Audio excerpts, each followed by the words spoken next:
ప్రేక్షకులు చాలామంది అన్ని భాషల్లో మిమ్మల్ని గుర్తుపట్టిన హిందీ పాటలు మీరు పాడినవి కొన్ని రావాల్సినంత అప్పుడు మీరు పాడారా అని ఆశ్చర్యపోయే కొన్ని సాంగ్స్.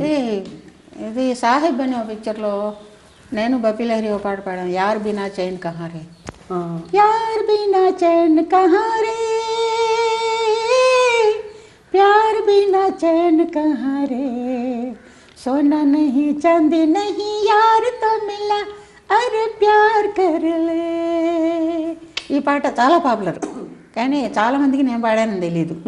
తర్వాత ఇంకోటి బోల్ బేబీ బోల్ రాక్ అండ్ రోల్ అనే పాట, నేను కిషోర్ కుమార్, అది కూడా ఎవరికి తెలీదు. జబ్ లడ్కీ సిటీ బజాయే और लड़का छत पर आ जाए అనే పాట కిషోర్ కుమార్. కిషోర్ కుమార్ గారు ఎలా ఆస్వాదించేవారు మీ పాటని? చాలా సరదాగా ఉండేవాడు రికార్డింగ్లో. ఆయన ఎట్టా తెలుసా, ఒక చోట నుంచుని పాడు, ఆయన పాడాడంటే రూమ్ అంతా పరిగెత్తాలి.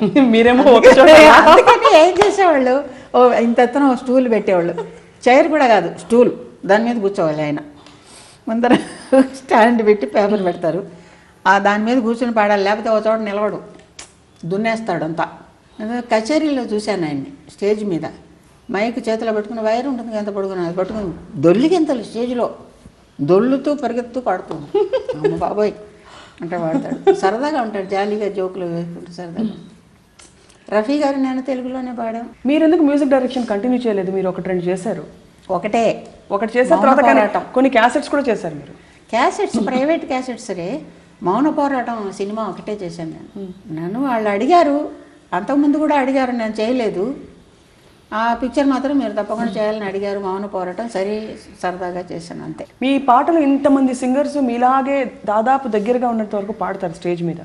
అవి విన్నప్పుడు మీకు ఏమనిపిస్తుంది అంటే, మీలాంటి వారి పాటలు పాడినప్పుడు ఒక ప్రెషర్ ఉంటుంది, మీరు పాడినట్టే పాడాలి, మన పాటలు వాళ్ళు ఆనందంగా పాడుతున్నారని సంతోషం నాకు. ఆహా, నా పాటలు పాడుతున్నారు కదా అని, వాళ్ళు ఇష్టపడి నా పాటలు పాడుతున్నారు కదా, అందువల్ల నాకు సంతోషం. మీ స్వర వారసులు ఉన్నారా జానకి గారు? నిజంగా అలా వారసులు అంటే ఎవరు ఉన్నారు? ఇప్పుడు పాడే పిల్లలు పాడుతున్నారు కదా, కొత్తగా పాడేవాళ్ళు, వాళ్ళు అట్ట పాడాలనే ఆనందంతో నా పాటలు నాకు మళ్ళీ పాడాలనే ఆనందంతో తెచ్చుకుని పాడుతూ ఉంటారు. ఇప్పుడు సినిమాలో కూడా ఎంతోమంది, ఇప్పుడు చిత్ర వాళ్ళందరూ చిన్నప్పటి నుంచి నా అడ్మైరర్సే. చిత్ర ఉంది చిన్నప్పటి నుంచి అసలు నా భక్తురాలని చెప్పొచ్చు అమ్మాయి. అవును, పిచ్చి ప్రేమ. అద్భుతమైన ప్రయాణం మీది. మీరు ఇంకా అసలు 10 కాలాల పాటు పాడుతూనే ఉండాలి. పాడుతున్నాను, ఉన్ననాళ్ళు పాడాలనే. అడపదడప ఎప్పుడన్నా ఒక రికార్డింగ్ ఉంటుంది, ప్రైవేట్ సాంగ్స్ భక్తి పాటలు అవి వస్తుంటాయి. సినిమాలో కూడా ఈ మధ్యనే పాడాను, తమిళ్లో అర్జున్ పిక్చరు డ్యూయట్, నేను బాలసుబ్రహ్మణ్యం, బాగానే ఉంది పాట, పర్వాలేదు. మీరు డబ్బింగ్ కూడా చెప్పారా జానకమ్మ గారు? డబ్బింగ్ సందమామ రావే అనే పిక్చర్లో సుజీ అని అమ్మాయి యాక్ట్రెస్, చిన్నప్పుడు సుజిత చిన్నపిల్లప్పుడు, ఆ అమ్మాయికి డబ్బింగ్ మాట్లాడాను. తర్వాత జడ్జిమెంట్ అనే పిక్చరు. అవన్నీ చుట్టూ జరిగిన కొన్ని సంఘటనలు అయినా కూడా మీరు మాత్రం పాట కోసమే పుట్టారు, పాట మీకోసం పుట్టింది కూడా. మీరు అన్ని భాషల్లో రాణించి పాడారు దాదాపుగా. దక్షిణ భారతదేశం పాడాను, ఒరియా, బెంగాలీ, కొంకణి, తుళు, సౌరాష్ట్ర, అబ్బా, సిన్హలీసు అని ఒరియాలో చాలా ఉన్నాయి మంచి పాటలు, చాలా హిట్ సాంగ్స్ ఉన్నాయి. ఇప్పుడు ఇంకా ఫలానా భాష నేను పాడలేదు, పాడాలి. బడుగాను భాష, ఊటీ, ఆ భాష ఒకటి ఏవో పాడాను. హిందీ, తెలుగు, తమిళ, కన్నడం, మలయాళం రెగ్యులర్గా. పంజాబీ కూడా మలయాళం పిక్చర్లో ఫుల్ పంజాబీ సాంగ్. మలయాళం పిక్చర్లో పంజాబీ సాంగ్? అవును, నేను పిబి శ్రీనివాస్ పాడాను. తర్వాత జర్మన్ లాంగ్వేజ్లో పాడాను, ఇంగ్లీషు, తెలుగులోనే ఇంగ్లీష్ పాట పాడాను, స్వయం కృషి, అందులో ఒక ఇంగ్లీష్ పాట. పాట తప్ప మీకు వేరే ప్రపంచం తెలుసా అసలు? నేను ఏం చేస్తాను, పాడితే లేదా ఇంట్లో కూర్చుంటా అంతే. వంట అది ఎప్పుడేం చేశారా? వంట రాదు. నాకు అదృష్టం ఏంటంటే, మా అత్తగారి ఇంట్లోనేమో మా అత్తగారే చూసుకునేవాడు నన్ను, చాలా బిడ్డ కంటే ఎక్కువగా ఆవిడ చూసుకున్నారు. ఎప్పుడు బయట రికార్డింగ్లే, పొద్దున పోదు ఎప్పుడు అసలు ఇంటికే వచ్చేదాన్ని కదా. తర్వాత నాకు అదృష్టం ఏంటంటే నా కోడలు బాగా చూసుకుంటుంది. ఇప్పుడు కోడలు, అప్పుడు అత్తగారు, నాకు అసలు రెస్పాన్సిబిలిటీ లేదు ఇంట్లో. జానకి గారి కట్టు బొట్టు కూడా ప్రత్యేకంగా ఉండేది ఎప్పుడు కూడా. మీరు ₹10 అంత పెద్ద బొట్టు పెట్టుకుని చక్కగా కళకళగా అట్ట బొట్టు పెద్దదిగా పెట్టుకునేదాన్ని, ఇష్టంగా ఉండేది. ఇప్పుడు స్పెసిఫిక్గా మీరు మీ కాస్ట్యూమ్ కూడా ఒక పద్ధతిగా మీరు మార్చుకున్నారు? అంతే, తను పోయిన తర్వాత నేను కలర్ శారీస్ అన్నీ కట్టుకోవట్లేదు, వైటే కట్టుకుంటాను, జరీ కూడా కట్టుకోను, సిల్క్ ఇవన్నీ కట్టను. ఎందుకో అట్లా అయిపోయింది. అందరూ గొడవ చేశారు, ఎందుకు ఇట్లా ఉండాలి, నువ్వు హాయిగా మంచి బట్టలు అవి కట్టుకునేదిగా ఉండొచ్చు కదా, బొట్టు పెట్టుకోవచ్చు కదా. బొట్టే తనే లేనప్పుడు ఇంకా బొట్టు ఎందుకు, నాకు ఇష్టం లేదు. ఇప్పుడు మొహం అంతా ఇంత పెద్ద బొట్టు పెట్టినా కూడా అప్పుడు పెట్టుకున్న వాల్యూ ఉంటుందా? ఉండదు కదా. తను ఉన్నప్పుడు ఎంత పెద్ద బొట్టు పెట్టినా దానికి వాల్యూ, ఇప్పుడు మొహం అంతా బొట్టే పెట్టినా కూడా ఆ వాల్యూ రాదు. మీకు ఇంకేమైనా ఏమేమి కోరికలు ఉన్నాయమ్మా ఇప్పుడు నాకేం స్టేజ్లో లేవు. అన్నీ నాకేం చూశారు, నాకు నిండైన జీవితం. నేనెవరని నేను తెలుసుకోవాలి. నాకు అంబిషన్ అదొకటే, నేనెవరు. ప్రతి మనిషి తెలుసుకోవాల్సింది అది. మనం ఈ దేహం కాదు, మనలో ఉండే పరమాత్మని మనం తెలుసుకోవాలి. మనకు కావాల్సింది అది.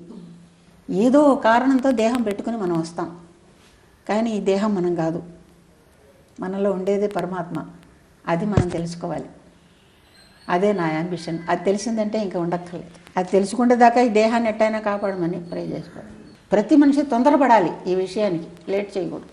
మిగిలినవన్నీ ఏమున్నాయి, మళ్ళీ రొటీన్ తింటాం, పడుకుంటాం, పోతాం, మళ్ళీ వస్తాం, పోయినా మళ్ళీ వస్తాం. ఎక్కడికి పోతాం? మళ్ళీ పుడుతుంది ఆత్మ. ఇది పుట్టకుండా దీన్ని పరమాత్మలో ఐక్యమేట్ చేసుకోవాలంటే పరమాత్మ ఎవరని మనం తెలుసుకోవాలి, మనలో ఉండే పరమాత్మని మనం తెలుసుకోవాలి, అంతే. అది కావాలి నాకు, అంతకంటే ఇంకేం లేదు. ముసలావిడికి పాడిన ఒక్క లైన్.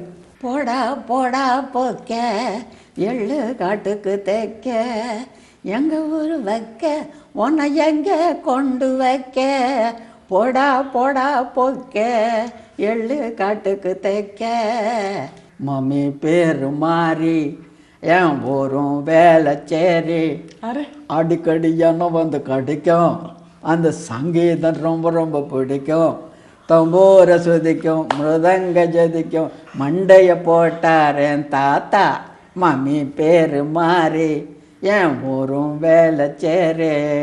తెలుగులో కూడా ఉంది, పాప పేరు మల్లి అని వస్తుంది. ఈ ముసలమ్మ పాట ఉంది, ఇది ఉంది. పరువమే పుదియ పాడల్ పాడు. ఒక 16-17 ఏళ్ళ అబ్బాయి, అప్పుడే గొంతు మారి అబ్బాయి గొంతు వస్తుంది. అదే ఇళయరాజా తమిళ్లో ఫస్ట్ పాడింది. ఏంటి ఈ పాట ఎట్ట పాడదు, రికార్డింగ్కి వెళ్ళేదాకా పాట ఏమిటో తెలీదు. ఈ పాట నేనెట్ట పాడతాను, మగవాళ్ళ పాట అంటే, లేదు మీరే పాడాలి. ఎలా గుర్తు? ఎక్స్పెరిమెంట్లు చేశాడు నా గొంతు మీద. సరే ట్రై చేస్తానని చెప్పాను, పాడాను, బాగా వచ్చింది, హిట్. అదే తెలుగులో ఉంది. తర్వాత ఆ పాట కూడా అని చెప్పాను, ఒకటి అగ్గలిగా ఒకటి గొంతు పెట్టుకుని పాడాలని. దానికి చాలా పోట్లాడాను నేను. ఈ రకంగా గొంతు నాశనం అయిపోతుంది, మళ్ళీ నెక్స్ట్ రికార్డింగ్ ఉంది, వేరే రికార్డింగ్కి వెళ్ళాలి, అక్కడికి వెళ్ళి బాగా పాడాలి కదా, గొంతు అంతా పడి ముందుగా చెప్పొద్దా నాకు ఇట్లాంటి పాట అని చెప్తే ఆ రోజు వేరే రికార్డింగ్ పెట్టుకోకుండా ఉంటాను, ఇక్కడ పాడి నేను ఇంకో రికార్డింగ్కి వెళ్ళాలి, గొంతు ఏమైపోతుంది. పెద్ద పోట్లాటేసుకున్నా. ఇళయరాజా అన్నీ ఇట్లా అప్పుడప్పుడు ఎక్స్పెరిమెంట్లు చేసేవాడు. మీకు బాగా ఫేవరెట్ మ్యూజిక్ డైరెక్టర్ ఇళయరాజా గారని చెప్పచ్చా? అందరూ అయ్యో, ఒక్కొక్క భాషలో ఒక్కొక్క పాట రత్నం. ఒక్కొక్క పాట కాదు, ఎన్నో పాటలు. మరి తెలుగులో కూడా ఎన్ని మంచి పాటలు ఉన్నాయి. నరుడా ఓ నరుడా, నరవరా కురువరా, నరవరా కురువరా, ఎంత హిట్. ఇప్పుడు పెండెల నాగేశ్వరరావు గారు ఎన్ని మంచి పాటలు పాడాను. ఇప్పుడు ఆంధ్ర మహావిష్ణువులో వల్లభా ప్రియ వల్లభ విన్నారా? నీలి మేఘాలలో గాలి కెరటాలలో నీవు పాడే పాట వినిపించునే వేళ. నవ్వు ఎలా సాధ్యమయ్యేది మీకు పాటలో? అది అలా ఇదే ఇట్టగా అది అంటగా నవ్వడం. ఎందుకంటే జోకులు చెప్పి నవ్వించేవారా మిమ్మల్ని, లేక మీరే? చెప్పక్కర్లే, పాటలు ఆటోమేటిక్గా పాడుతూ పాడుతూ నవ్వుతాం కదా ఆటోమేటిక్గా. అందులో సగమా గమదాన్ని కూడా నవ్వేశారు. కొన్ని ఇప్పుడు పాడే పాటలు కొన్నింట్లో డ్యూయెట్లు ఉంటాయా, మేల్ వాయిస్ ఎప్పుడో పాడేసి లేకపోతే పాడు, నేను పాడేసి తర్వాత ఎప్పుడో మేల్ వాయిస్ మిక్స్ చేస్తారు. ఆ లైన్ మేల్ వాయిస్ పాడే లైన్లో నీ నవ్వు ఎంతో అందం అని వస్తుంది అనుకోండి, తర్వాత నా లైన్ వస్తుంది, ఆ మధ్యలో గ్యాప్ వస్తుంది, నీ నవ్వు ఎంతో అందం అని ఒక లైన్ పాడతాడు కదా. ఆ 2 లైన్లకి మధ్యలో ఒక నవ్వు ఉంటే బాగుంటుంది అనిపిస్తుంది. అక్కడ పాట ఉండదు కానీ గ్యాప్ ఉంటుంది, అది ట్రాక్ వేయమని ఆ మధ్యలో నవ్వేస్తాను నేను. తర్వాత ఆయన పాడుకుంటాడు, కరెక్ట్గా సూట్ అవుతుంది. నీ నవ్వు ఎంతో అందం అనగానే నవ్వు వస్తుంది. రెహమాన్ గారితో మీరు? రెహమాన్ దగ్గర చాలా మంచి పాటలే పాడా. నెంజెనిలే నెంజెనిలే ఊంజలే నాణంగల్ ఎన్ కണ്ணிలే.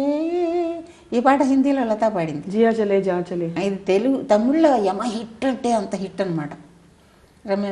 రెహమాన్ది. చాలామంది నా ఫ్యాన్స్ కంపేరింగ్ కోసం హిందీ క్యాసెట్లు కొనుక్కున్నారు. అబ్బా, నేను పాడింది ఎట్టా ఉంది, అది ఎట్టా పాడింది. మీకేమనిపించింది? నాకు అందరూ ఫోన్లు చేసి అమ్మ మీరు పాడిందే మాకు చాలా నచ్చింది. ఓ, ఆవిడ బాగా పాడుతుంది ఆవిడకే, కానీ వాళ్ళందరూ చెప్పడం మాకు నచ్చలేదు, మాకు మీరు పాడిందే నచ్చింది. తర్వాత ఇంకోటి మార్గడి తింగళల్లవా అని ఒక పాట, చాలా హిట్ సాంగ్ రెహమాన్దే. దానికి తమిళనాడు గవర్నమెంట్కి అవార్డు కూడా వచ్చింది. తర్వాత తెలుగులో కూడా వచ్చింది మొదల్వన్, ఒకే ఒకడు.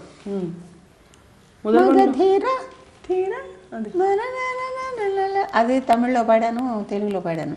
ఎర్రాన్ని కుర్రదాన్ని గోపాల అదొకటి, అది కూడా రెహమానే. అది హిందీలో తెలుగులో తమిళ్లో కూడా నేనే పాడా. ఒట్టగత్త కట్టికో అదొకటి, కొంటగాడిని కట్టుకొని వస్తుంది తెలుగులో. అది రంగీలా అందులో కూడా. ఎప్పుడో అప్పుడు కలంటు రాని కన్నులు ఎందుకు అని ఒక పాట, ఇంకొకటి యాయిరే యాయిరే అనేది. ఆ రెండు పాటలు తెలుగులో నేను పాడాను, రెహమాన్దే. సిరిమల్లె పూలా కనిపిస్తున్నారు మీరు. అన్నీ మంచి పాటలు. గున్న మామిడి కానీ, గున్న మామిడి కొమ్మ మీద గూళ్ళు రెండుండేవి, ఒక గూటిలోన కోయిలుండేది, ఒక గూటిలోన చిలకుండేది, గున్న మామిడి కొమ్మ మీద గూళ్ళు రెండుండి. నవ్వుతూ ఆడవడం, ఏడుస్తున్నావడం. సిరిమల్లె పువ్వా అది తమిళ్లో national award, first national award ఆ పాటకి. తర్వాత తెలుగులో తీశారు. తెలుగులో తీసినప్పుడు చక్రవర్తి వేరే పాట ట్యూన్ చేశాడు, అది వినిపించాడు కూడా, చాలా మంచి పాట చేశాడు. కానీ వాళ్ళు ప్రొడ్యూసర్లు అంటే మాకు సెంటిమెంటల్గా మాకు అదే కావాలి అని చెప్పి ఆ ట్యూనే పెట్టించారనమాట. మిగిలిన పాటలన్నీ వేరేనే, అదొక్కటే ఆ ట్యూను. సిరిమల్లె పువ్వా సిరిమల్లె పువ్వా సిరిమల్లె పువ్వా చిన్నారి చిలకమ్మ, నా వాడు ఎవరే నా తోడు ఎవరే ఎన్నాళ్ళకొస్తాడే. మ్యూజిక్ ఎప్పుడు ఇప్పుడు ఇంకా న్యూస్ ఛానల్స్లో కూడానండి పాటకి సంబంధించిన ఏ ప్రోగ్రామ్ అయినా సరే ఇప్పుడు ఇంకా కాంపిటీషన్స్ అన్నీ వస్తాయి కదా, పిల్లలందరూ నేర్చుకుని పాడుతున్నారు. ఇప్పుడు వాళ్ళు ఏం చేస్తారు, ఇప్పుడు మేము పాడిన పాటలన్నీ ప్రాక్టీస్ చేసి మేము ఇచ్చిన ఎక్స్ప్రెషన్ మేము ఇచ్చిన మాడ్యులేషన్స్తో పాడుతున్నారు. వాళ్ళకు మ్యూజిక్ డైరెక్టర్ పాట ఇచ్చినప్పుడు దాన్ని వాళ్ళకి సొంతం చేసుకుని మాడ్యులేషన్స్తో ఎక్స్ప్రెషన్స్తో వాళ్ళ గొంతులో చక్కగా అందంగా వాళ్ళు పాడగలగాలి. దానికి ఏం చేయాలంటే వీళ్ళు ఉత్త సినిమా పాటలే మేము పాడినవే ప్రాక్టీస్ చేయకుండా ప్రైవేట్ సాంగ్స్ సినిమా సంబంధం లేనివి తయారు చేసి వీళ్ళకి నేర్పాలి. ఎవరన్నా నేర్పించి ఆ పాటలు పాడించాలన్నమాట. అప్పుడు వీళ్ళు ఎట్లా పాడుతున్నారు ఏంటి అనేది వస్తుంది. నేను మాట్లాడిందంతా విన్న ప్రేక్షకుల జనానికి చాలా సంతోషంగా నమస్కారం చేస్తున్నాను. అందరూ బాగుండాలి. Very happy. Kalaimamani doctor S Janaki గారు, థ్యాంక్ యూ. మీరు 10 కాలాలు పాడుతూ